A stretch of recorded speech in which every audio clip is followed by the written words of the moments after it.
సంఘ ప్రతినిధులు అందరికీ కూడా నమస్కారాలు తెలియజేసుకుంటూ మీ అందరికీ కూడా ఉగాది శుభాకాంక్షలు. ఎల్లుండి ఉదయానికి మన ముఖ్యమంత్రి గారు యానం 8 గంటలకి వస్తున్నారు. ఆ విషయాల్ని ఈ మధ్యలో అనగా 5వ తారీఖున నుంచి మన నాయకులు బయలుదేరి పాండిచేరి రావడం, 6వ తారీఖు ఉదయం ఒక 8:30 గంటల నుంచి 10:30 గంటల వరకు దగ్గరగా ఒక గంటన్నర వరకు ముఖ్యమంత్రితోటి, అలాగే ఇప్పుడు హోమ్ మినిస్టర్గా ఉంటూ లోక్సభ ఎంపీ అభ్యర్థిగా ఉన్న నమశివాయ, అలాగే బీజేపీకి సంబంధించిన ప్రెసిడెంట్, రాజ్యసభ ఎంపీ, ఇంకా ఎన్ఆర్ కాంగ్రెస్కి సంబంధించిన ఎమ్మెల్యేలు, అలాగే స్పీకరు, వీరితో మన నాయకులతో యానానికి గత 6-7 సంవత్సరాల నుంచి ఉన్న సమస్యలు కొన్ని, ఈ 3 సంవత్సరాల్లో మనం ప్రయత్నం చేసినా కానీ పూర్తి అవ్వని పనులు, రాబోయే రోజుల్లో ఇంకా ఏమేం చేయాలన్న దాన్ని ఒక రిటర్న్గానే దగ్గరగా ఒక 35 సమస్యల్ని 23 పాయింట్లు పెట్టినా కానీ అందులో మళ్ళీ సబ్ పాయింట్స్ అన్నీ కూడా ఉన్నాయి. దాని మీద డిస్కస్ చేయడం జరిగింది.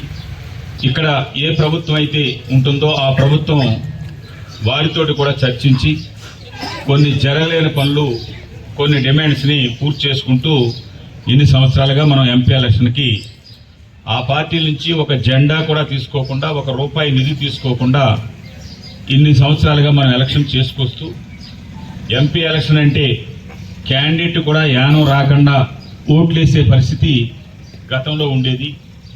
ఎవరో ఒక పార్టీ తరఫున ఈ పార్టీ క్యాండిడేట్కి ఓట్లు వేయండి అని చెప్పేసి చెప్పే పరిస్థితి ఉంది.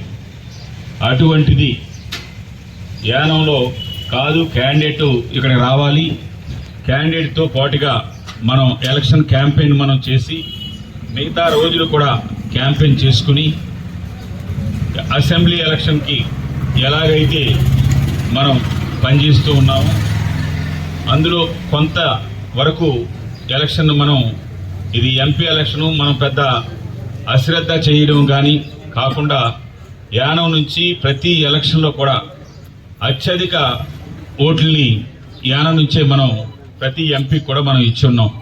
అది గత ఎలక్షన్లో పనిచేసిన, ఎంపీ ఎలక్షన్ పనిచేసిన ఆ ఓట్లు చూస్తే మన ఈ జరిగిన 8 ఎలక్షన్లో కూడా హైయెస్ట్ ఓట్లు అక్కడ పాండిచేరి కార్యక్రమ మాహేలో వచ్చిన ఓట్ల కంటే యానం నుంచి ఎక్కువ ఓట్లు వచ్చే నియోజకవర్గం యానం అన్నది ప్రతి ఒక్కరు తెలుసు. అదేవిధంగా ఎంపీ నిధుల విషయంలో కానీ కేంద్రం నుంచి ఇది యానానికి పాండిచేరి ప్రభుత్వం ద్వారా కాకుండా భారత ప్రభుత్వం నుంచి అనేకమైన సెంట్రల్ స్కీమ్స్ తీసుకురావడంలో ముఖ్య పాత్ర పోషించడం మనం ఎంపీ ఎలక్షన్లో మనం పనిచేసిన ఆ ఓట్లు తోటే వారందరినీ కూడా వారి సహకారం కూడా తీసుకుని అనేకమైన స్కీమ్స్ అవి కూడా తీసుకురావడానికి జరిగిందన్న విషయాన్ని మరొకసారి మీ అందరికీ కూడా గుర్తు చేస్తూ ఉన్నాను.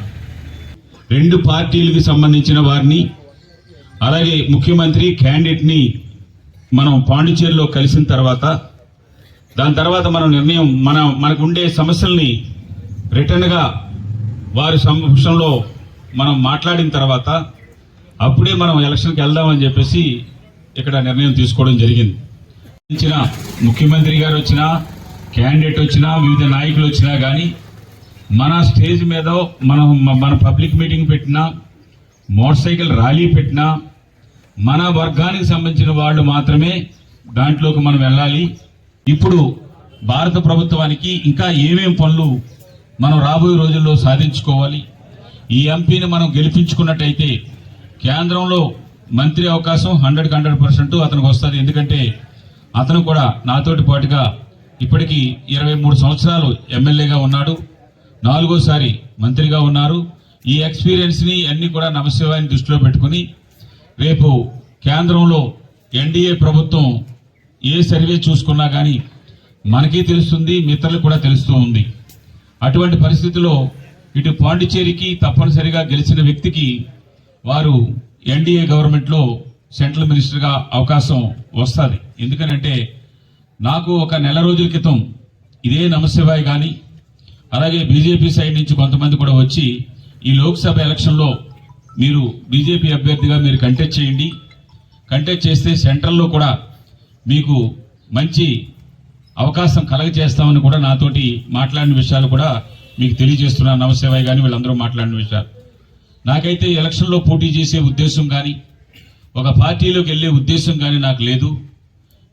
ఎన్డీఏ గవర్నమెంట్కి ఎన్డీఏ ఏ పార్టీలు అయితే ఉన్నాయో దాన్ని 2021లో నా సహాయాన్ని యానంలో కానీ ఇటు పాండిచేరిలో కానీ కార్యకర్లో కానీ ఎంతో కొంత ఉన్న మంచి పేరుని ఆ ఎన్డీఏకి నేను ఉపయోగించాను. ఇప్పుడు కూడా ఈ ఎలక్షన్ మట్టుకు మాత్రమే ఈ ఎంపీ ఎలక్షన్కి నేను ఎన్డీఏ గవర్నమెంట్కి మేము చెప్పిన కండిషన్స్ ప్రకారంగా మీరు మాకు ఒక ఇన్సూరెన్స్ ఇచ్చినట్టయితే మేము తప్పనిసరిగా చేస్తామని చెప్పేసి చెప్పడం జరిగింది. రాబోయే రోజుల్లో పాండిచేరికి సంబంధించిన ఇష్యూల్ని నేను బాధ్యత తీసుకుంటాను. ఏ పార్టీలు వ్యతిరేకించకుండా చూసుకునే బాధ్యత నాది అని మీ అందరి సమక్షంలో ముఖ్యమంత్రి చెప్తున్నారు. కాబట్టి అలాగే మీరు భారత ప్రభుత్వానికి సంబంధించిన సమస్యల్ని రాజ్యసభ ఎంపీ మీరు గెలిచిన తర్వాత మమ్మల్ని తీసుకుని నాకున్న ఢిల్లీలో ఉన్న ర్యాపోర్ట్ కానీ ఇవన్నీ కూడా ఉపయోగించి భారత ప్రభుత్వంలో పెండింగ్ ఇష్యూస్ని రాబోయే రోజు టూరిజం కానీ కొన్ని ప్రాజెక్టులు తీసుకోవడానికి సహకరిస్తానంటున్నారు. కాబట్టి మేము దీనికి మాత్రమే మీరు ఒక జెండా మాకు పంపొద్దు, ₹1 మేము తీసుకోము, ఎప్పుడు తీసుకోలేదు, ఇప్పుడు లేదు, ఎప్పుడు తీసుకోలేదు. మీ పార్టీకి సంబంధించిన సింబల్ జెండాలు కానీ అన్నీ మేమే పెట్టుకుని ₹1 లేకుండా మేము చేసే పని మేము చేస్తామని చెప్పి రావడం జరిగింది.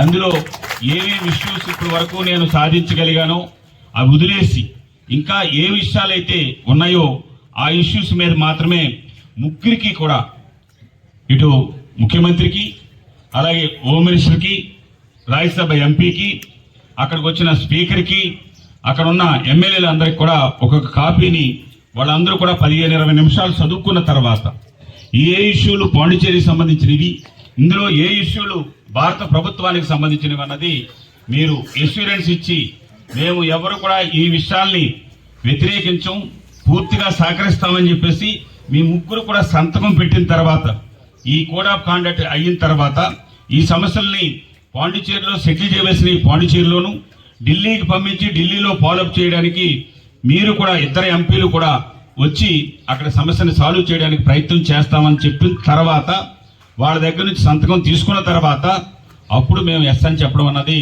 జరిగిందన్న విషయాన్ని మీ అందరికి కూడా మనం చేస్తూ ఉన్నాం. అక్కడ మాట్లాడిన విషయాలు మీకు చెప్పదలుచుకున్నాను.